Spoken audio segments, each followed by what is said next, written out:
there, my name is Megan and welcome to my channel, or welcome back.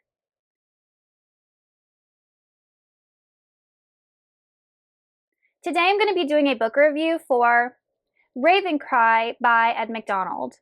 Ravencry is an adult fantasy novel and it is the second book in the Ravens Mark Trilogy. I do have a full review for Blackwing Book 1, which I will link up in the cards as well as in the description box if you're interested in checking it out. I really enjoyed Blackwing when I read it. This series is definitely underrated. I never hear anybody talking about it. It definitely gives me Joe Abercrombie vibes and does have grimdark elements to me. We do have a main character that is slightly morally gray. He's gruff. He is a little hard around the edges, but tends to have a lot of integrity when the time calls for it. Our protagonist in the series is Ryhalt Galharrow, and Ravencry takes place about 3 to 4 years after the events of Blackwing, and Ryhalt serves a sorcerer known as Crowfoot. He is what's called a nameless, and the nameless have been in this constant battle with this nemesis known as the Deep Kings, and currently that battle is taking place outside of Galharrow's reality. There's kind of what I think, and hasn't fully been explained yet, is a parallel dimension or another plane of existence or something along those lines.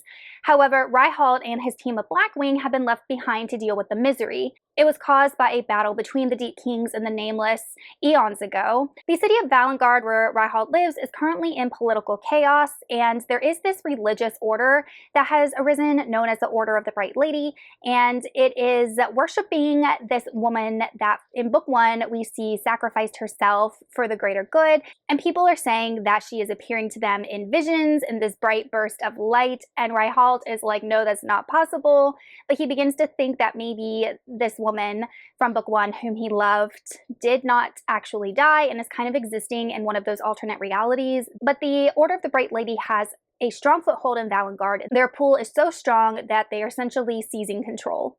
One of the main conflicts in the story surrounds Crowfoot. So Crowfoot had an extremely powerful artifact that was stolen from his vault, which is supposedly impenetrable. So Crowfoot tasks Ryhalt with investigating who broke in and stole this artifact. Ryhalt has suspicions about who has stolen this artifact, and he and his Blackwing start to investigate it and uncover a bunch of dark, gruesome things going on in the city of Valengaurd, as well as the activity that started in the misery related to the evil that resides there.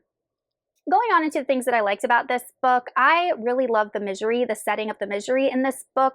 I find it just dark and grotesque and evil, and I think that Ed McDonald just wrote it in a way that initiated a lot of disgust / intrigue from me as the reader, because it's poisonous, it's toxic. If you're in there too long, it just poisons you. Like the evil magic just seeps into your bones.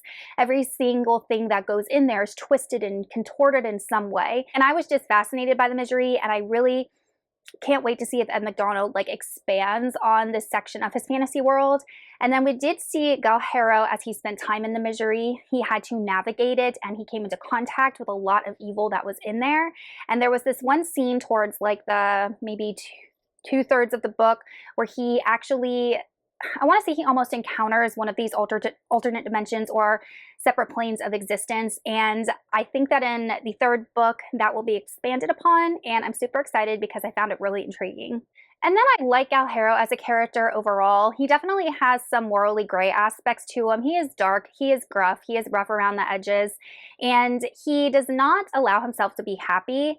This is a first-person point of view story, so we are in his head for the whole book, and we are really feeling the emotions that he feels. The thing about Galharrow is that he has opportunities to better his life and be happy, but he doesn't allow that for himself.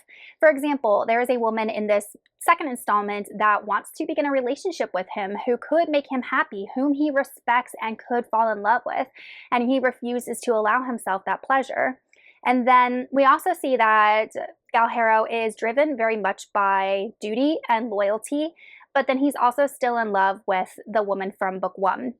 We know that his love for her is undying, and he feels like he will never be able to love anybody as much as he loved her. And that's another thing that Ryhalt seems to be hyper-focused on, is whether or not he can save her from this alternate dimension that she is trapped in. And there are definitely some dark elements to this book that I liked, and there were times where it kind of made me cringe. Our antagonist is Savaro. He is an evil sorcerer, And there are some descriptions about how he gains his power and how he controls other people. And it's a bit grotesque and a bit gory and a bit brutal. And there was a scene where Galharrow actually encountered that and was almost a victim of that himself. And it just kind of made me go, oh, so that's so gross. So I love when authors are able to elicit strong emotions for me, even if it's disgust. And then my favorite part was the ending. So we do have a character in this book called Amira, and she is an orphan, and she loves Galharrow. She wants to do everything that he does, and he's constantly like, no, you're a child. I don't want this for you. I want a better life for you. I'm going to find you a job as a servant in some safe house far away from here. And at the end of the book, she makes a decision to save Galharrow's life, and I'm like, okay, she's definitely going to be a prominent character in book 2. And even though I think that her decision was a little rash, I was just really, I don't know, I liked it. I felt like it fit with the story, and it will kind of make her and Galharrow have this bond moving into the final installment. As for the things I didn't like so much, there really wasn't too many. I would say the pacing would be my biggest complaint for this book. I felt that it was fairly slow up until the last third. And it took a while for me to figure out in the beginning exactly what the main plot line was, but once that was established, you know, the story did build on it, and then we did get more action as the story progressed. And then another thing I didn't like was how quick the climax was. So it was your run-of-the-mill good guy versus bad guy, good guy beats bad guy, and it was over in like 2 seconds. I was like, what? Wait, I just flipped the page and then it's over, it's done. So I felt like the pacing was off in those two regards, just how slow it was in the beginning and then how quickly the climax happened way towards the end. Okay, you guys, that is it for my review of Blackwing by Ed McDonald. If you are someone that likes gritty, dark type fantasy, if you like stories that are not that heavy in magic, but do have magic as a part of the world, if you're someone who likes grimdark, or if you like Joe Abercrombie, Mark Lawrence, any of those type of authors, I think this series would really work for you. I'm super excited to finish out the trilogy, and I ended up giving Ravencry 4 out of 5 stars. Thank you so much for watching, and I will see you all in another video soon. Goodbye.